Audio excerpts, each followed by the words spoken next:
pular, para saltar, é um bicho que salta muito longe.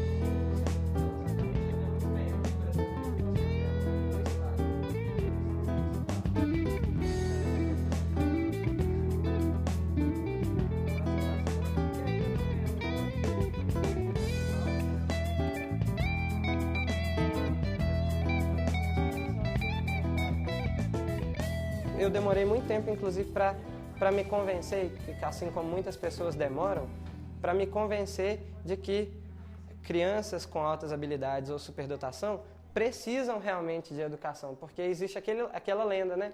Não, se ele é mais inteligente ou se ele tem mais capacidade, ele aprende melhor sozinho, ele não precisa de formação. E, na verdade, eles precisam muito de orientação também, justamente para que esse potencial não seja perdido.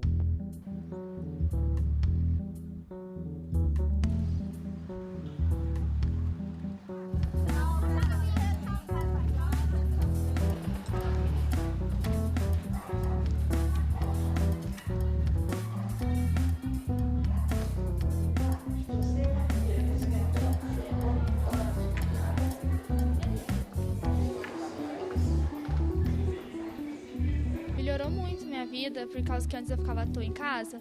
Aí agora eu tenho a oportunidade de fazer várias coisas, desenvolveu muito, assim. E eu desenvolvi muito na escola, melhorou muito. Aumentou minhas amizades também, por causa que você faz muitos amigos aqui, o pessoal é muito legal. Que eu faço o que eu quero. É diferente da escola que nós é obrigado a fazer. Na escola não ensina algumas coisas que eu gosto de aprender. Lá só ensino o que é o básico. Então, mas o que eu gosto de aprender, naturalmente, é o que eu vou gostar de fazer no futuro, né? O CEDET é o Centro para o Desenvolvimento do Potencial e Talento. Ele foi criado pela Prefeitura Municipal de Lavras em 1993, com o objetivo de atender às crianças com capacidade acima da média. Nós trabalhamos em corresponsabilidade com todas as escolas públicas do sistema de Lavras. On Friday, we would like to go to cinema. On Friday, we would like to go to cinema. Eu comecei aqui no CEDET com 8 anos, eu desenvolvia grupos de línguas, sempre gostei muito de aprender línguas. Comecei com inglês, depois eu fui para o espanhol, algumas atividades em artes, jornalismo também, mas eu estava mais ligada à área de humanas. E depois, aí eu participei desses, aí no CEDET eu fiquei até concluir o ensino médio. Quando eu comecei a frequentar aqui, que foi minha segunda casa. Era da escola para casa e da casa para o CEDET. Espanhol, inglês, italiano. Você estudava inglês?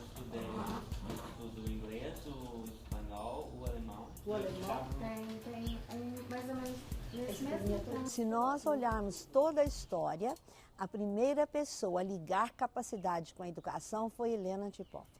Ela foi chegando no Brasil, já há documentos de 29, de 30 e 31, onde ela chama para as duas pontas da inteligência. Os que têm tão pouco que é difícil aprender e os que têm tanta que não há o que aprender na escola.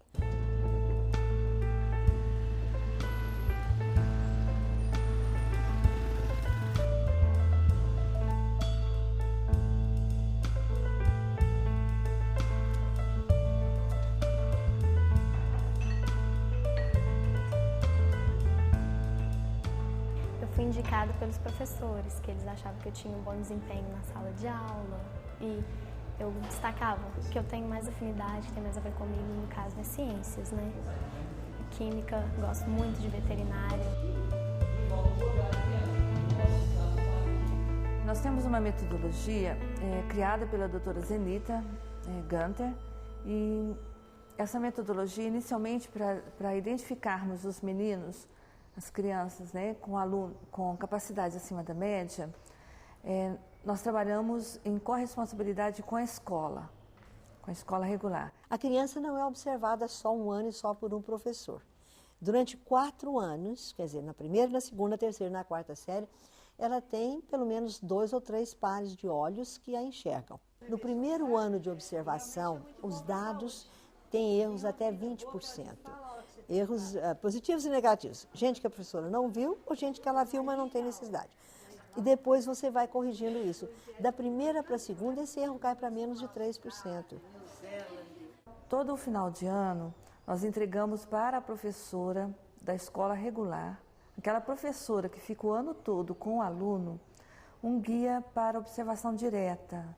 Esse guia contém 25 itens e observa o menino num todo. A combinação desses itens é que vai indicar, dizer quais os meninos que têm um sinal de potencial nos diferentes domínios da capacidade humana. O que nós fazemos é trabalhar com todos aqueles que sobressaem em alguma coisa.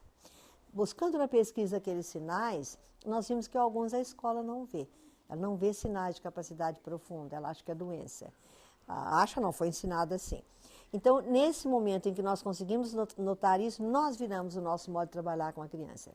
Você encontra aqui crianças que expressam, que não fala, ele fala bem, que não precisa de falar tudo o que sabe.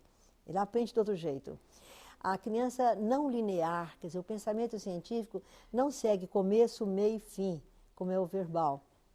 Por isso ele parece que ele não tem sentido para quem está escutando. Então, não vamos fazê-la falar, deixá-la trabalhar, porque as grandes invenções vêm daí, as grandes descobertas vêm de configurações grandes, não lineares. O computador nos ajudou a ver isso muito mais claro.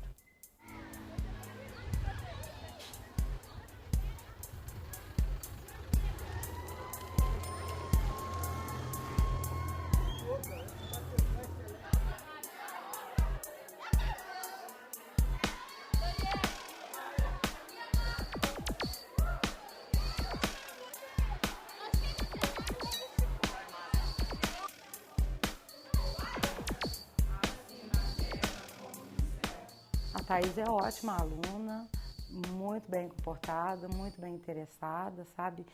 E às vezes a gente está explicando algum conteúdo mais difícil, porque a oitava não é fácil, né? E ela está assim, você pensa que ela não está prestando atenção, mas ela está ali ligada, sabe? Eu já fiz a identificação dos alunos várias vezes. A gente recebe uma ficha do SEDET, né? E temos um prazo para estar preenchendo a ficha, a partir da observação dos alunos. É um trabalho de muita observação, porque nem sempre o aluno que tem a melhor nota quer dizer que ele está apresentando uma capacidade acima da média. A identificação não era difícil de ser feita como não foi. Tudo que está na teoria descrevendo crianças são sinais visíveis. Aí eu peguei aquela lista imensa de sinais visíveis e comecei a colocá-los dentro da teoria de Gagné de domínios. E daí comecei a colocar o que um professor pode ver. Qual é a criança mais curiosa, perguntadora? O estilo de pergunta é uma pergunta fácil.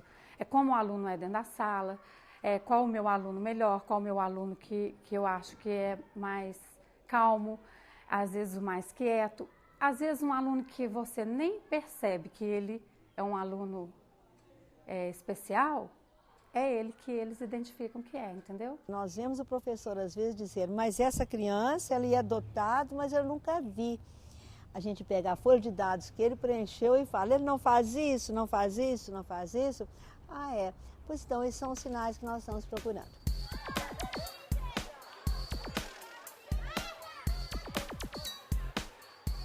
Sala, eles sentados, quadros, giz, só não basta para eles. Eles querem mais, eles querem manipular, eles querem descobrir.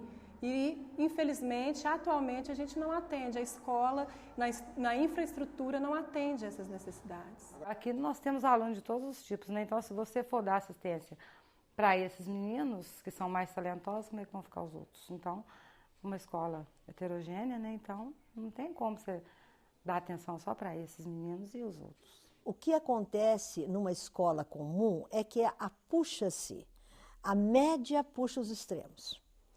Quando a média puxa o extremo inferior, ela ajuda aquela minoria, estimula mais e começa a ter mais expectativas. Quando ela puxa o extremo superior, ela não ajuda, ela puxa para baixo. Essas crianças pagam o preço em tédio e produção baixa, quando crianças. E quando adultos acontece também.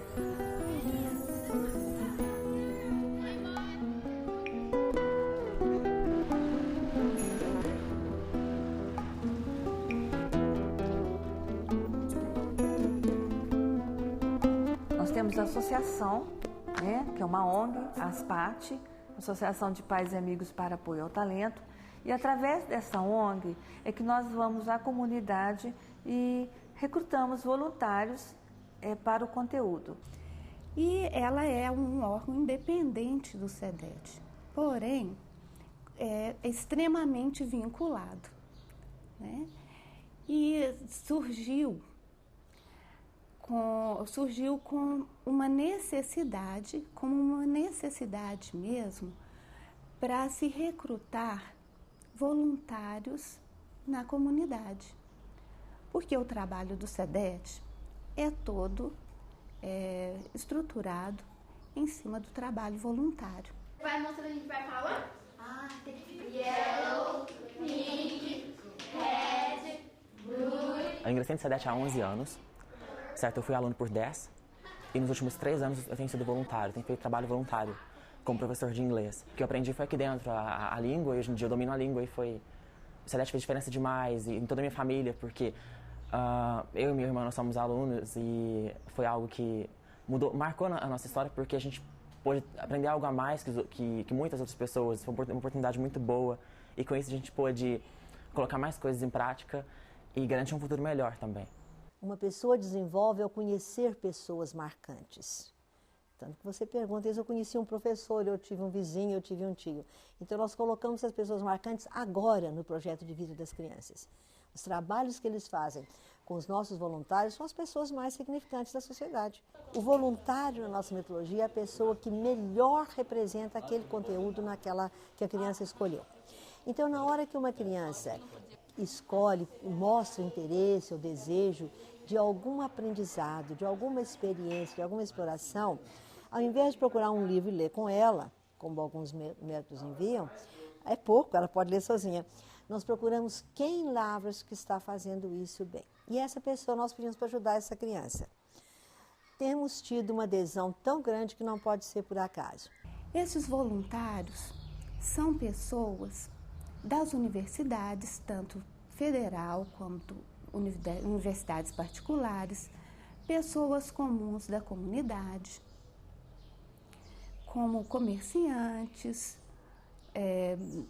da parte de lojas, do comércio informal também, oficinas. Embora tenha o SEDET tenha uma equipe multidisciplinar, nós não conseguiríamos nunca atender os interesses das crianças sem o auxílio dessa comunidade que tem todo um trabalho e um conhecimento que nós, facilitadores, não teríamos, né?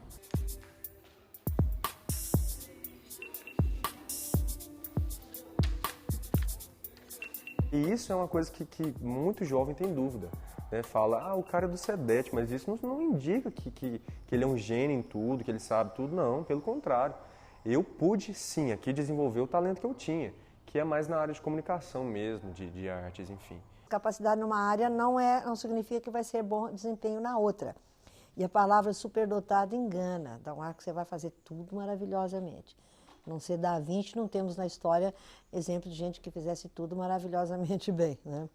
Inteligência geral, sim, está numa grande porcentagem de todas as atividades, mas a inteligência geral é tão ampla que você custa colocar o dedo em cima do que é que determina.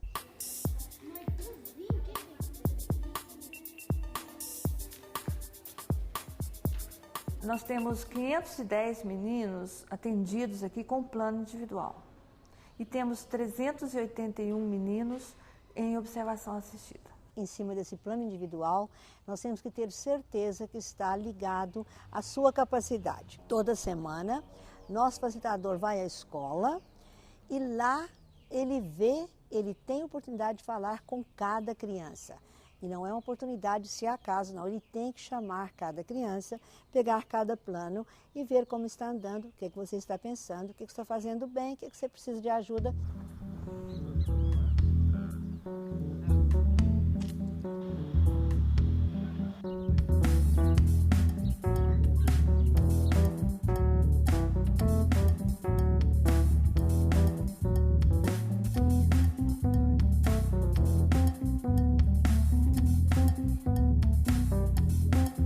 Que ela entra em contato assim, com pessoas diferentes, com áreas assim, que ela tem curiosidade de aprender, que adquire mais conhecimento, convive com gente assim, que tem cultura, né? Eu acho muito bom para ela.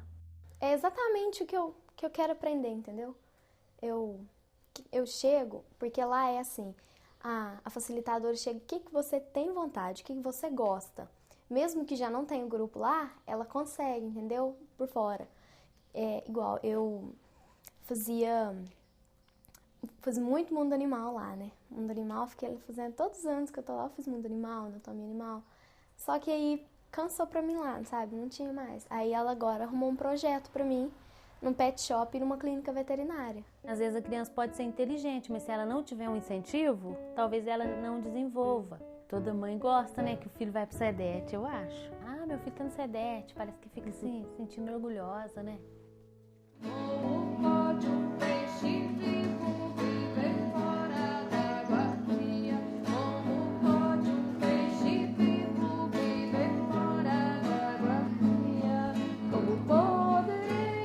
Também o crime organizado procura as crianças muito cedo. Então, além da sociedade ter desperdício, hoje nós temos com clareza o desvio do talento. Eles fazem tudo o que a boa pedagogia manda. Primeiro, encontra as pessoas cedo. Não é preciso ser na área da precocidade, mas é preciso saber, tem alguma coisa e não deixa para lá. Essa criança é invisível na escola, ninguém vê a criança com capacidade. Tirou nota, tá bom, mas não as outras. Ela vê também, o crime traz o que essa criança precisa materialmente. Então, dar dinheiro é péssimo, nós não podemos dar, mas ele está cuidando disso.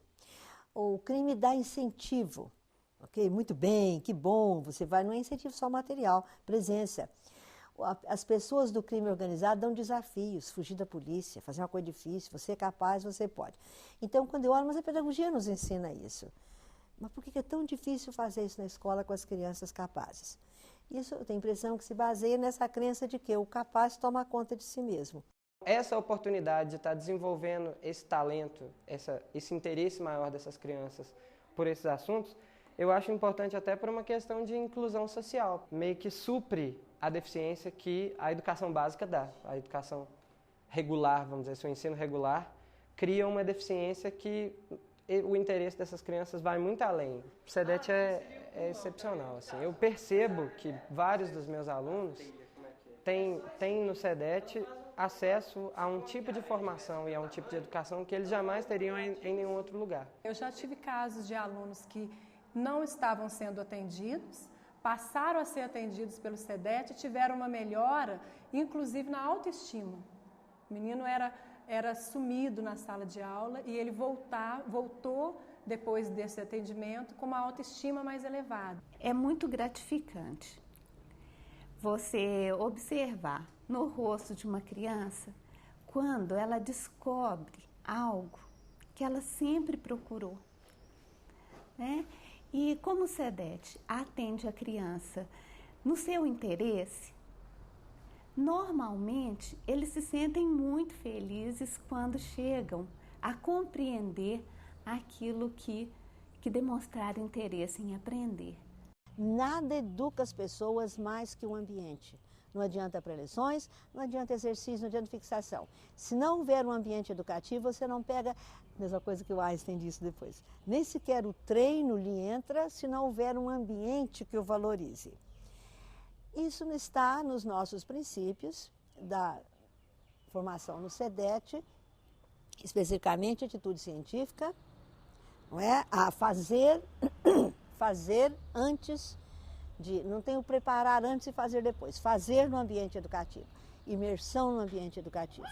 E todo aquele cuidado de você ter raízes locais. Conseguimos uma teia ambiental tão grande, tão poderosa, que a criança e os adultos estão trabalhando juntos e você não tem currículo, não tem disciplina, não tem prova, não tem nada, não tem nenhuma pressão a não ser a vontade de estar ali. Essa é a prova de que a vida está funcionando.